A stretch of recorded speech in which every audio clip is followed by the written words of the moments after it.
అండి. ఈరోజు నేను మీకు 25th February 2022కి సంబంధించిన కరెంట్ అఫైర్స్ మీతో డిస్కస్ చేయబోతున్నాను. So let start our class. Moving on to the first current affair is Baba Saheb the grand musical colourful showcase of leaders journey. So Baba Saheb అనే పేరు మీద the grand musical colourful showcase of leaders journey అని చెప్పేసి ఢిల్లీలోని అంబేద్కర్ గారి యొక్క జీవిత చరిత్ర ప్రదర్శించడానికి అరవింద్ కేజ్రీవాల్ గారి ప్రభుత్వం నిర్ణయించడం జరిగిందండి. బాబాసాహెబ్ గారి ఎంటైర్ బర్త్ నుంచి డెత్ వరకు ఆయన యొక్క లైఫ్ జర్నీ ఎలా జరిగింది, అలాగే అతను ఫేస్ చేసిన స్ట్రగుల్స్ ఏవైతే ఉన్నాయి. సో అలాగే అతను మహర్ కమ్యూనిటీకి సంబంధించిన వ్యక్తి అండి. సో మహర్ కమ్యూనిటీ అనేది ఒకప్పుడు అన్టచబుల్గా ఉండేది. సో అలాంటి కమ్యూనిటీ అండ్ అన్టచబుల్స్ కోసం అతను చేసిన పోరాటం ఏదైతే ఉందో అదంతా కూడా ఆ షోలో చూపించడం జరుగుతుందండి. ఇట్స్ ఎ ఫ్రీ అనమాట, ఫ్రీ షో ఇది. ఎవ్రీడే 2 times వేస్తారండి, 4 PM and 7 PM till March 12th వరకు ఈ యొక్క షో అనేది ప్రదర్శించడం జరుగుతుంది ఢిల్లీలో. Moving on to the next current affairs. Scientist have found largest Galaxy ever. సైంటిస్టులు ఆల్కిన్యూస్ అని చెప్పేసి ఒక లార్జెస్ట్ గెలాక్సీని కనిపెట్టడం జరిగిందండి. ఇది సన్ కన్నా కూడా 24,000 crores పెద్దగా ఉందంటండి ఈ గెలాక్సీ. అలాగే మన గెలాక్సీ కన్నా, మన మిల్కీవే కన్నా కూడా 153 times పెద్దదిగా ఉందంటండి ఈ యొక్క కొత్తగా కనిపెట్టిన ఆల్కిన్యూస్ అనే గెలాక్సీ. సో దీన్ని ఎవరు కనిపెట్టారంటే నెదర్లాండ్స్ సంబంధించిన లైడెన్ అబ్జర్వేటరీ అనే ఒక సంస్థ ఇది కనిపెట్టడం జరిగిందండి. లైడెన్ యూనివర్సిటీ కూడా ఉంది నెదర్లాండ్స్లో. వాళ్ళకు సంబంధించిన అబ్జర్వేటరీ ఏదైతే ఉందో observatory in astronomical institute of Leyden university అనే ఒక సంస్థ దీన్ని కనిపెట్టడం జరిగిందండి. దీని సైజ్ చూసి శాస్త్రవేత్తలే చాలా ఆస్టౌండ్ అయ్యారండి. సో అంత బిగ్గెస్ట్ సైజులో ఉన్నదండి ఈ గెలాక్సీ అనేది. సో ఇక మీదటి నుండి లార్జెస్ట్ గెలాక్సీ పేరు ఏంటంటే ఆల్కిన్యూస్ అండి. Moving on to the next news. Central government ఏం చేసిందంటే పంజాబ్ పాలిటిక్స్ అనే టీవీ ఛానల్ని బ్యాన్ చేసిందండి. పంజాబ్ పాలిటిక్స్ టీవీ ఛానల్ పేరండి. ఇంతకీ ఎందుకు ఈ ఛానల్ బ్లాక్ చేసిందంటే ఇది కమ్యూనల్ డిస్హార్మోనీని, సపరేటిజంని ఎంకరేజ్ చేసినట్టుగా ఈ ఛానల్ అనేది ఉందండి. అందు గురించి సెంట్రల్ గవర్నమెంట్ ఈ ఛానల్ బ్లాక్ చేసిందండి. నాట్ ఓన్లీ దిస్ ఛానల్ అనమాట, దీనికి సంబంధించిన యాప్స్ ఏవైతే ఉన్నాయో, వెబ్సైట్ ఏమైతే ఉందో, సోషల్ మీడియా అకౌంట్స్ ఏవైతే ఉన్నాయో ఇవన్నీ కూడా సెంట్రల్ గవర్నమెంట్ బ్యాన్ చేసిందండి. సో ఇదేంటంటే SFS 6 for Justice అనే ఒక కాన్సెప్ట్ని ఇది ఉసుగొలుపుతున్నట్టుగా ఉంది అని చెప్పేసి, అలాగే సపరేటిజంని ఎంకరేజ్ చేస్తున్నట్టుందని చెప్పేసి ఒక కారణంతో ఈ ఛానల్ అనేది బ్లాక్ చేశారండి. సో ఇక మీదట మీకు ఎగ్జామ్స్లో అడిగితే కనుక ఏ ఛానల్ బ్లాక్ చేయబడింది అంటే మీ ఆన్సర్ ఏమవ్వాలంటే పంజాబ్ పాలిటిక్స్ అండి. Moving on to the next news. Indigenous submersive vehicle Matsya 6000 will be ready as planned for Samudrayan, NIOT Director. Nation Institute of Ocean Technology, Chennai ఒక సబ్మెర్సివ్ వెహికల్ని లాంచ్ అయిపోతుందండి. దాని పేరు ఏంటంటే మత్స్య 6000 అండి. మీకు ఫిగర్లో చూపించినట్టు ఇది ఒక సబ్మెర్సివ్ వెహికల్ అండి. దీనిలో 3 సైంటిస్టులు అనే వాళ్ళు కూర్చోడానికి వాళ్ళకి ప్లేస్ ఉంటుందండి. సో వాళ్ళు ఏంటంటే ఈ యొక్క సబ్మెర్సివ్ వెహికల్ యొక్క గొప్పతనం ఏంటంటే ఇది 6000 meters కిందకి సముద్రంలోకి వెళ్ళి అక్కడున్న ఎన్విరాన్మెంట్ని స్టడీ చేయడానికి ఈ యొక్క వెహికల్ అనేది పనిచేస్తుందండి. సో 6000 meters డెప్త్లోకి వెళ్ళి అక్కడ ఓషన్లో ఏవైతే జరుగుతున్నాయి అనేది స్టడీ చేస్తుందండి. అది దీని యొక్క గొప్పతనం అది. ఇది ఎవరు కనిపెట్టారంటే national institute of ocean technology Chennai వాళ్ళు ఇది కనిపెట్టారండి. 2024 నుండి ఇది దీన్ని ప్రవేశపెడతారండి సముద్రంలోని. ఇది అక్కడ స్టడీ చేసి రిపోర్ట్స్ అనేది ఇవ్వడం జరుగుతుందండి. Moving on to the next news. Vande Bharatam signature tune released by ministry of state for culture అండి. మీరు ఎప్పుడైనా ఫ్రీగా ఉన్నప్పుడు ఒకసారి యూట్యూబ్లో గట్రా కొట్టి చూడండి. వందే భారతం అని చెప్పేసి మన సిగ్నేచర్ ట్యూన్ ఒకటి రిలీజ్ చేశారండి మినిస్ట్రీ ఆఫ్ కల్చర్ వాళ్ళు. అంటే ఏంటంటే ఇది ఒక సాంగ్ అండి, ఇది ఒక మ్యూజికల్ సాంగ్ అండి. వందే భారతం అని చెప్పేసి ఒక సిగ్నేచర్ ట్యూన్ అండి. ఇది ఎవరు పాడారు అంటే Grammy award winner Ricky Kej, Grammy award winner Ricky Kej and Oscar contender Vikram Ghosh, వీళ్ళిద్దరూ మ్యూజిక్ అండ్ ఇచ్చి కంపోజ్ పాడబడి జరిగిందండి ఈ సాంగ్. సో ఇది చాలా మ్యూజికల్గా చాలా బాగుందండి. ఇది ministry of state for culture and external affairs Meenakshi Lekhi has released a signature tune అనమాట. ఆవిడ రిలీజ్ చేశారు. Ministry of state for culture and external affairs Meenakshi Lekhi గారు ఈ యొక్క వందే భారతం సిగ్నేచర్ ట్యూన్ అనేది రిలీజ్ చేశారు. ఇది ఎవరు కంపోజ్ చేశారంటే Grammy award winner Ricky Kej and Oscar contender Vikram Ghosh వీళ్ళు కంపోజ్ చేశారండి.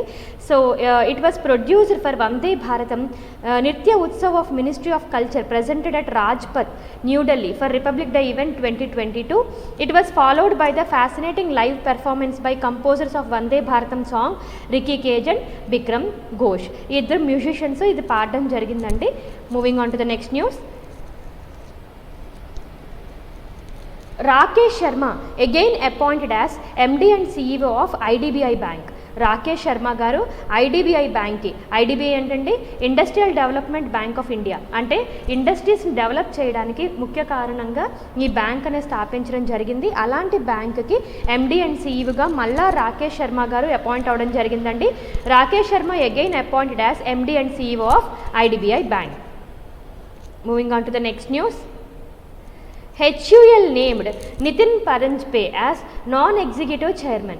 Nitin Paranjpe, Hindustan Unilever Limited has announced the separation of the position of chairman of the board and the CEO of managing director of the company. Nitin Paranjpe has been appointed as non-executive chairman of the company with effect from 31st March 2022. So ఇందులో మీరు గుర్తుపెట్టుకోవాల్సిందంటే Hindustan Unilever limited company అండి, అది చాలా famous company ఇది Hindustan Unilever limited అనేది. So అలాంటి కమిటీకి non executive chairman కింద ఎవరు అపాయింట్ అయ్యారు రీసెంట్గా అంటే మీ ఆన్సర్ ఏమవ్వాలంటే నితిన్ పరంజ్పే అండి, Nitin Paranjpe. Moving on to the next news. Moody revised India's growth estimates 9.5% in CY 2022. అంటే మూడీస్ అనేది ఒక సంస్థ అండి, అది ఏంటంటే రేటింగ్ అది ఇస్తూ ఉంటుంది. సో రేటింగ్స్ అవి ఇస్తుందండి. అలాంటిది ఇప్పుడు ఇండియాస్ గ్రోత్ రేట్ ఎస్టిమేట్ చేసిందండి 9.5% అని 2022 కరెంట్ ఇయర్లో. So Moody's has revised India's economic growth estimates in the current year 2022 upwards to 9.5% from 7%, stronger than expected recovery after lockdown. Lockdown తర్వాత ఇండియాస్ గ్రోత్ రేట్ 9.5% వచ్చిందని చెప్పేసి మూడీ అనేది percentage ఇవ్వడం జరిగిందండి. So మనకి ఎగ్జామ్స్లో ఎలా అడుగుతారంటే India's growth rate as per Moody's survey ఎంత అని చెప్పేసి మిమ్మల్ని అడుగుతారండి. మీ ఆన్సర్ ఏమవ్వాలంటే 9.5% అండి. Moody's revised India's growth estimates 9.5% అండి. మూడీ అనేది అంటే రేటింగ్ ఇచ్చే ఒక సంస్థ అండి, రేటింగ్ ఇచ్చే ఒక సంస్థ. ఆ సంస్థ ఇండియాస్ గ్రోత్ రేట్ 9.5% ఉంటుందని చెప్పడం జరిగిందండి. Moving on to next current affairs. India's receives 3 more Rafale fighter jets from France. India receives 3 more Rafale fighter jets from France. మీరు ఇక్కడ కొన్ని తెలుసుకోవాల్సింది ఏంటంటే ఇండియా సెక్యూరిటీలో భాగంగా వేరే వేరే కంట్రీస్ నుండి కొన్ని ఫైటర్ జెట్స్ ఏవైతే ఉంటాయో అవి కొనుగోలు చేస్తుందండి. USA నుండి కొంటుందండి, అలాగే జపాన్ నుండి కొంటుంది, అలాగే ఫ్రాన్స్ నుండి. సో అలాగా వేరే వేరే కంట్రీ నుండి డిఫరెంట్ ఫైటర్ జెట్స్ని కొనుగోలు చేస్తుందండి ఇండియా. అలాగా ఫ్రాన్స్తో ఒక ఒప్పందం కుదుర్చుకుందండి 2016లో. సో ఆ ఒప్పందంలో భాగంగా మరొక 3 యుద్ధ విమానాలు ఇండియాకి చేరడం జరిగిందండి. సో వాటిని రాఫెలే ఫైటర్ జెట్స్ అంటారు, రాఫెలే ఫైటర్ జెట్స్. మీకు ఎగ్జామ్లో ఎలా అడగచ్చు అంటే రాఫెలే ఫైటర్ జెట్స్ ఏ కంట్రీ నుండి ఇండియా తెచ్చుకుంది అని చెప్పేసి మనల్ని అడిగితే మీ ఆన్సర్ ఫ్రాన్స్ అవ్వాలండి. So 3 more Rafale fighter aircraft landed in India from France అనమాట.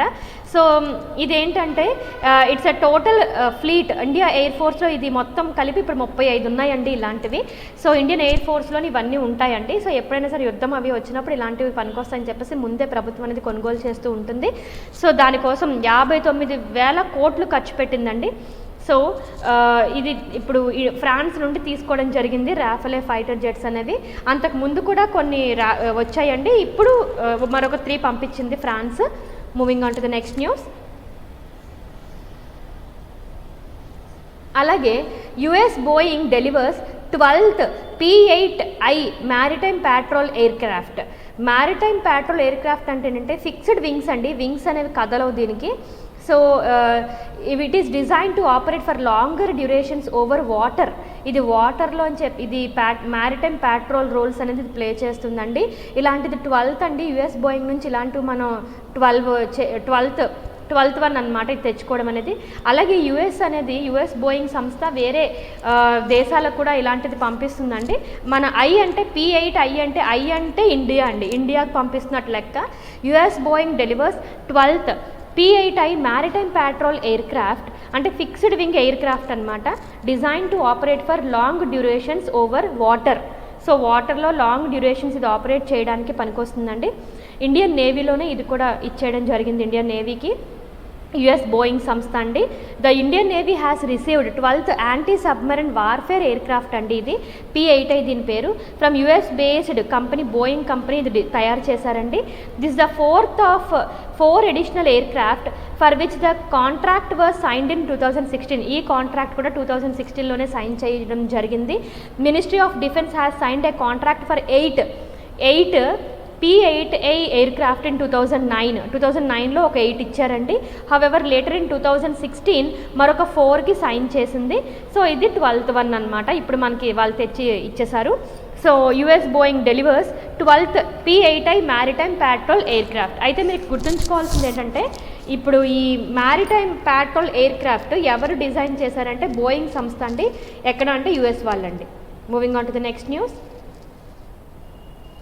Indian navy's multilateral exercise Milan 2022 starts అనమాట. ఎక్కడ అంటే మన విశాఖపట్నంలోనండి. ఇప్పుడు మీరు ఆల్రెడీ చూస్తూ ఉంటే కనుక పైన ఏరోప్లేన్స్ విన్యాసాలు అవి పైన జరుగుతున్నాయండి. సో దాని పేరేంటంటే మిలాన్ 2022 అండి. ఇది ఇండియన్ నేవీస్ మల్టీలేటరల్ ఎక్సర్సైజ్ అండి. అంటే మల్టీలేటరల్ అంటే వేరే వేరే కంట్రీస్ వచ్చి ఇక్కడ పార్టిసిపేట్ చేస్తాయి అన్నమాట. వాటి యొక్క నేవీ విమానాలు ఏవైతే ఉన్నాయో అవన్నీ కూడా ప్రదర్శించడం జరుగుతుంది. The latest edition of India's Navy multilateral exercise Milan 2022 is commencing from 25th February అండి. సో ఎక్కడంటే మన సిటీ ఆఫ్ డెస్టినీ విశాఖపట్నంలో. ఇట్స్ 9 days అండి. 9 days 2 phases ఇది కండక్ట్ చేయబడుతుంది. టిల్ March 4th వరకు ఇది ఉంటుందండి. సో దీని యొక్క థీమ్ ఏంటంటే కొమెరడరీ కొహెషన్ అండ్ కొలాబరేషన్ అంటే ఈ థీమ్ ఇంపార్టెంట్. మీకు ఎగ్జామ్స్లో ఈ థీమ్ అడుగుతాడు. కొమెరడరీ కొహెషన్ కొలాబరేషన్. కొమెరడరీ అంటే ఫ్రెండ్షిప్ అండి, కొమెరడరీ అంటే friendship, camaraderie cohesion and collaboration. So ఈ యొక్క ఎయిమ్తోని ఈ యొక్క మిలాన్ 2022 అనే ఒక ఇండియన్ నేవీ మల్టీలేటరల్ ఎక్సర్సైజ్ అనేది విశాఖపట్నంలో స్టార్ట్ అయిందండి. Moving on to the next news. PM Kisan 3rd anniversary transferred 1.80 lakhs to farmers accounts directly. 3వ విడత ఫార్మర్స్కి వాళ్ళ అకౌంట్లో కిసాన్ యోజన ద్వారా అమౌంట్ అనేది చేరడం జరిగిందండి. 3వ విడత డబ్బులు అనేది రిలీజ్ చేశారు ఫార్మర్స్కి. దానికోసం 1.080 lakhs అనేది ఖర్చు పెట్టారండి. సో అబౌట్ 11.78 crores ఫార్మర్స్కి ఈ యొక్క అమౌంట్ అనేది డిస్ట్రిబ్యూట్ చేయడం జరుగుతుంది. The amount worth 1.82 lakhs crores have been disbursed to eligible beneficiaries account India during COVID-19 పాండమిక్లో 1.29 lakh crores అనేది ఆల్రెడీ రిలీజ్ చేశారు. ఇప్పుడు 3వ విడత రిలీజ్ చేస్తున్నారండి. PM కిసాన్ సో ఇదండి స్కీమ్ ద్వారా ఈ అమౌంట్ అనేది రిలీజ్ చేయడం జరుగుతుంది. దీనికోసం మానిటరీ బెనిఫిట్ ఆఫ్ 6,000 rupees అండి. 3 ఈక్వల్ ఇన్స్టాల్మెంట్స్లో ఇది ఇస్తారండి.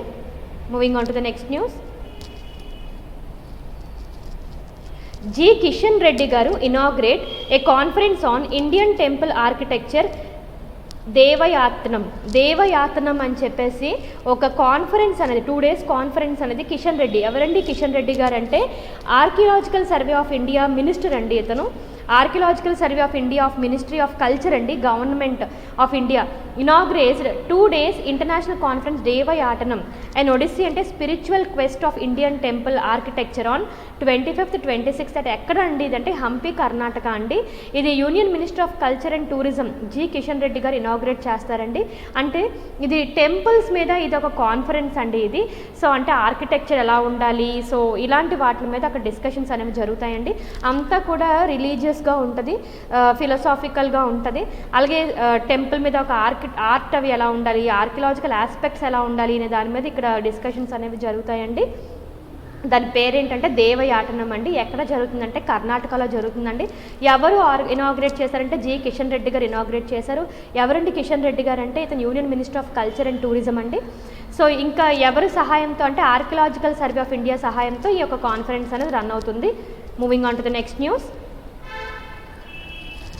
IBM unveiled new cyber security hub in Bangalore to address cyber attack.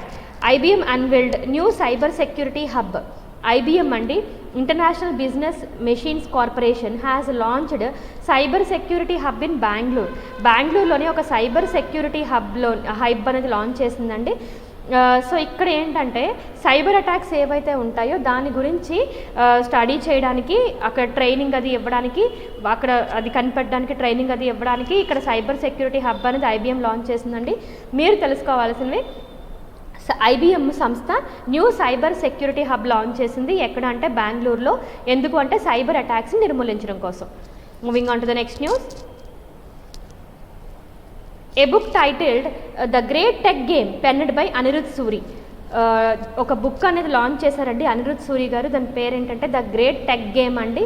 ఇదేంటి, ఈ బుక్లో ఏముంటుంది అంటేనండి, so how the country must develop its own strategic plans to success in the technology dominant ఎరా.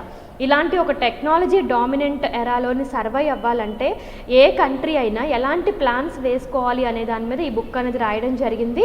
ఎవరు రాశారంటే అనిరుద్ సూరి గారు రాశారు. బుక్ టైటిల్ ఏంటంటే గ్రేట్ టెక్ గేమ్ అండి. Moving on to the next news. Last but not the least, SPMCIL Delhi headquarters declared prohibited place. Security printing and minting corporation of India అండి. SPMCIL అంటే security printing and minting corporation of India. ఇది reserve bank of India తాలూకా one of the branch అండి. ఇది subsidiary అనొచ్చు మనం. So అలాంటి ఒక security printing and minting corporation of ఇండియాని ప్రొహిబిటెడ్ ప్లేస్ అని చెప్పేసి, అంటే అనుమతి లేనిది అక్కడ ప్రవేశించకూడదని చెప్పేసి ప్రొహిబిటెడ్ ప్లేస్ కింద అఫీషియల్గా చెప్పడం జరిగిందండి. యాజ్ పర్ ఏ యాక్ట్ అంటే అఫీషియల్ సీక్రెట్స్ యాక్ట్ 1923 ద్వారా ఇది ఒక ప్రొహిబిటెడ్ ప్లేస్ కింద చెప్పడం జరిగింది. ఇక్కడే మనకి 2000 రూపీస్ నోటు, 500 రూపీస్ నోట్స్ అన్ని ప్రింట్ అవుతాయండి. దీని పేరే సెక్యూరిటీ ప్రింటింగ్ అండి. Security printing and minting corporation of India. ఇది రిజర్వ్ బ్యాంక్ ఆఫ్ ఇండియా తాలూకా ఒక సబ్సిడరీ. ఇలాంటి ఒక ప్లేస్ని ప్రొహిబిటెడ్ ప్లేస్ కింద చెప్పడం జరిగిందండి. అంటే అనుమతి లేనిది ఇక్కడ ప్రవేశించకూడదని చెప్పేసి ఒక తీర్మానం చేయడం జరిగిందండి. So this is about our current affairs as on 25th February. Hope you like it. Thank you.